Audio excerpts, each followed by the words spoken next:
Hello everybody, welcome to the channel. This is Something Saturday where we just talk about things we didn't get to talk about the rest of the week. And with the new Blue Beetle movie on the horizon, I thought we would talk about all the things we can expect with the new DC universe happening under James Gunn. The projects, who's returning, who's been confirmed, what do we know so far? So let's jump right into it. Okay, so there is a little bit of misinformation going around, and that is that Superman Legacy is the first film in the new DCU. This is the jump-off point, according to James Gunn. This is the first major film in the DCU, but it's not actually the first project. And that's what I kind of want to talk about today, because Superman is not the first project coming out. The first project coming out isn't even officially part of the DCU. In fact, the first two projects coming out may not be part of the DCU. So, Project 1 is Blue Beetle. The actor and the character have been confirmed to be moving forward within the DCU.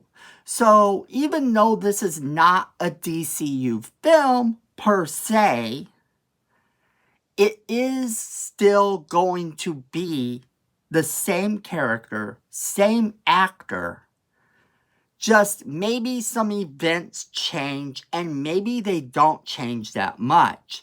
Basically, the way James Gunn has positioned this universe, things that happen in the other universes, in the other dimensions, are still very similar to what has happened.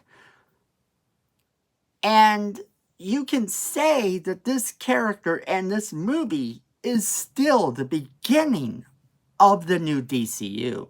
The next project that will be part of that is Aquaman. Now, the reason I say this, when people have been talking about Jason Momoa potentially playing Lobo, and I've been hearing this for months upon months upon months.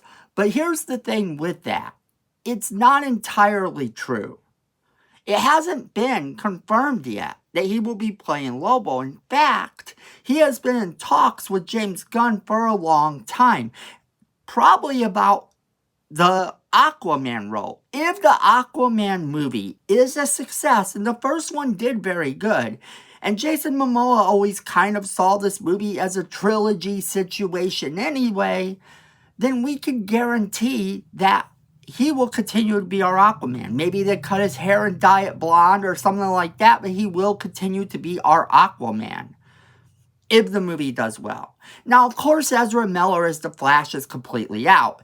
And this has actually kind of been said from the beginning as well, because James Gunn said very early on that the Flash is not part of the first couple of things that they have planned for the DCU.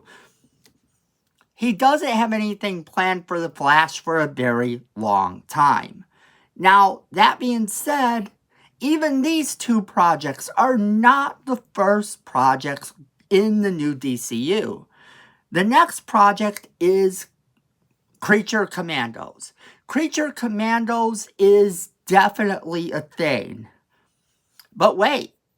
We have to go back a little bit, because we have Peacemaker, and Peacemaker Season 2 is coming out. And Peacemaker Season 2 has been confirmed to be part of the new DCU.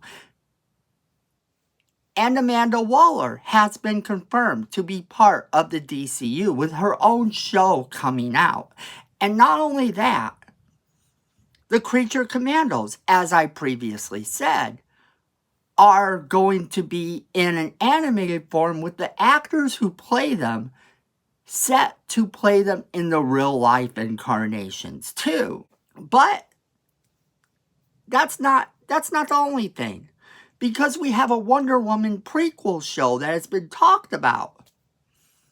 And even though it is not Gal Gadot in that particular series, because it takes place before Wonder Woman, it just takes place on the island of the Amazons.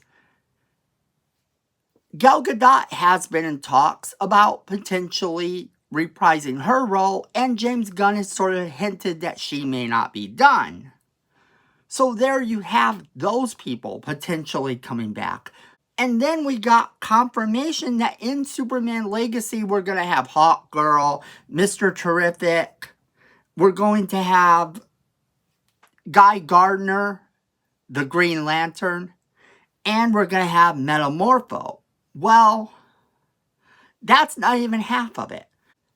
Because James Gunn had made a joke about casting Chris Pratt as Crypto, and we're basically going to get a Crypto in the Superman movie, but he will probably just be a dog. The part about casting Chris Pratt was apparently a joke, but hey, Crypto being in the Superman Legacy movie as his pet has been done in the past in previous Superman incarnations and movies as well.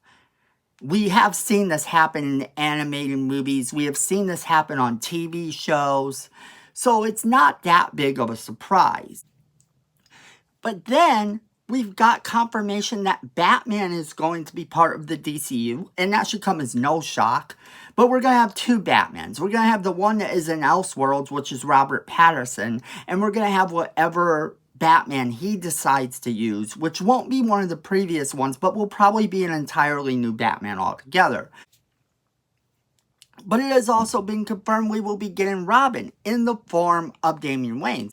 Now, we have seen Robin only one time in live action in the movie, really. The actor did okay, but it wasn't really a Robin that people could stand behind, especially being that Dick Grayson hasn't been Robin in the DC comics for a very long time. He's been Nightwing.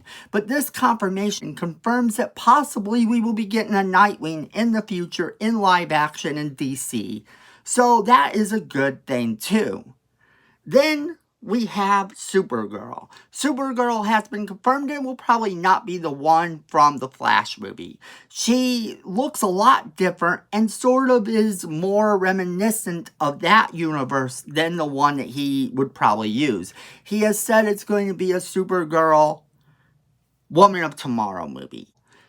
And that means that someone is going to be playing a younger version of the character, because the thing about Sasha, who played Supergirl in The Flash, is that she is only a few years younger than the guy who has been cast as Superman. And that's simply not going to work. And then you have Booster Gold. Booster Gold has been confirmed to be in the DCU, although we don't quite know when or how, but this has very much been hinted at. Swamp Thing has been confirmed. There will be a Swamp Thing happening within the DCU. And we know that the other Green Lanterns, Hal Jordan and John Stewart, will be in Lanterns, which will also feature Guy Gardner, who is appearing in the Superman Legacy movie. So the DCU looks like it is going to be very full already, and it looks like it's going to be a very busy thing. Now, I for one like the fact that we are jumping into all of these superheroes kind of technically existing and finding out where they are in this new universe, in this new place, and exploring how much their past is going to matter to the overall story. Because, let's be clear, it's not that they're not going to tell you about their past, but I don't know that we get a lot of origin stories with a lot of these characters, and that's okay. But I want to know what you guys think. So, we definitely want to hear from you, so leave us a comment in the comment box below. Make sure to share this video with all of your friends so they can be a part of the conversation as well. Then hit that like button as hard as you can. It helps the channel and we appreciate it. Miko says we need more subscribers, and look at this face. You don't want to disappoint Miko, so go ahead and hit that subscribe button, hit that notification bell so you don't miss a single video we do. And then friends, I know it, you know it, Miko knows it. Fandom is family.